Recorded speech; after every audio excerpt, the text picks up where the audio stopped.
Hello বন্ধুরা, good morning. আজকে আমি হারিয়ালি চিকেন করে দেখাবো। চিকেনটাকে ম্যারিনেট করে 1 ঘন্টা ফ্রিজে রেখে দিয়েছিলাম।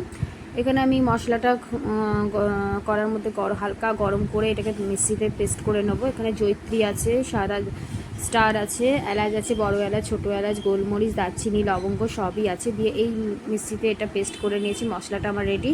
এখানে সাদা তিল আছে, চারমগজ আছে, পোস্ত আছে, পেঁয়াজ আছে। এখানে এটাকে পেস্ট করে নেবো মিক্সি জারের মধ্যে সব একসাথে দিয়ে।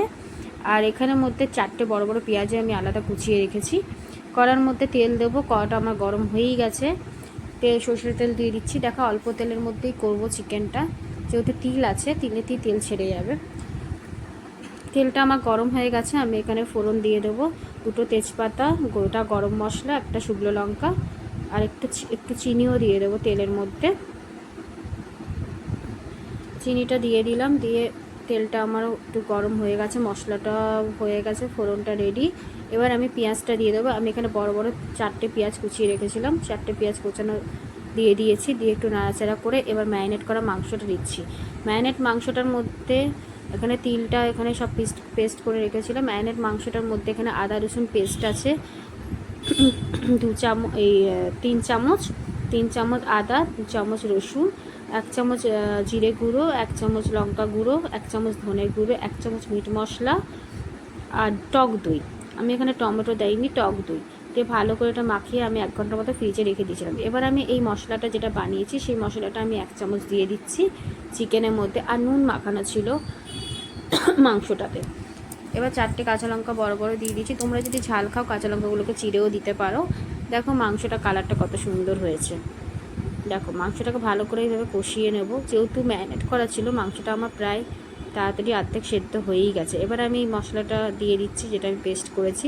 তিল, পোস্ত, চারমগজ, পেঁয়াজ যেটা বেটে রেখেছিলাম সেই বাটাটা আমি এর মধ্যে দিয়ে দিলাম চিকেনটার মধ্যে। দেখো গ্যাসটা কিন্তু আমার বাড়ানোই আছে। এবার আমি একটু ঢাকা দিয়ে দিয়েছিলাম। দেখো কি সুন্দর কতটা তেল ছেড়ে গেছে। দেখো আমি অল্প তেল দিয়েছি, কিন্তু তেল দেখো কত বেরিয়েছে, আর কালারটাও কত সুন্দর হয়েছে। দেখো তোমরা বাড়িতে এইভাবে হারিয়ালি চিকেন বানাবে, সত্যি অসাধারণ টেস্টি লাগে। ভাতে, পরোটা, লুচি সব কিছুতে, রুমালি রুটি, তান্দুরি রুটি সব কিছুটাতেই খেতে খুব টেস্টি হয়। দেখো কালারটা দেখো কত সুন্দর হয়েছে। এইভাবে বানাবে, সত্যি খুব টেস্ট হয়। দেখো এটা কিন্তু বেশি ঝোল রাখবো না, এরকম রাখবো, এটা টেনেই নেবে, লাস্টে মাখামাখাই হয়ে যাবে। আমি একটু ধনেপাতা ছড়িয়ে দিচ্ছি ওপর থেকে, একটু বেশি করে ধনেপাতা দেবে, ধনেপাতার গন্ধটা ভালো লাগে। যেহেতু আমি গরম মশলা ফোড়ন দিয়েছি আর ওই মশলাটা বানিয়েছি, তাই জন্য আমি আলাদা কোনো গরম মশলা আমি এখানে দিইনি। এইভাবে তোমরা করবে বাড়িতে হারিয়ালি চিকেন। আর তোমাদের রেসিপিটা যদি ভালো লাগে অবশ্যই কমেন্ট করো, শেয়ার করো, লাইক সাবস্ক্রাইব করতে ভুলো না।